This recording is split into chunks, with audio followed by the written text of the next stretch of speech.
As a young carpenter, Ahmed, that's not his real name, couldn't make ends meet.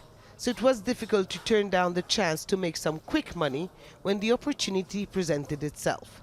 But it landed him in prison. A Palestinian living in Israel rented the second floor of my shop. He brought soil, seeds, water tanks, everything needed. He told me it was a medical plant, and it takes a month to grow, and I would get $10,000 in exchange. I didn't have to do anything. I barely have any work. I don't have a permit to work in Israel, so I accepted. 2,500 plants were found on the upper floor of his family business. Now he's facing up to 15 years behind bars after being charged with growing cannabis plants and drug trafficking.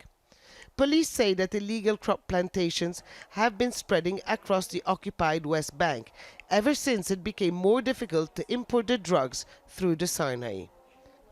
Brigadier Abdallah ELEWI believes it's due to an increase in demand in Israel, where marijuana is tolerated for recreational use, but production is illegal.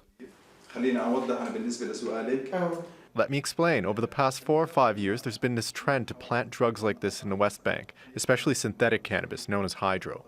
It's this one here. They grow this in greenhouses or in secret labs at home. This started when it became more difficult to traffic from Sinai.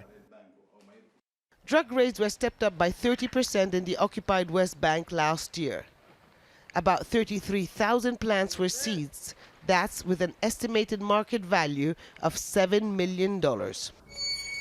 It was the prospect of getting some of that cash that pushed SAMIR to accept an offer to grow the plant. At 31, he's unemployed and has 5 children to feed. I didn't produce for the local market. It was all for export. But the seeds come from Israel through the Bedouin. They put them here at someone's place for a certain period of time. Depending on the type, they could take 2 to 5 months to mature. I planted them in a valley, which is hard to access.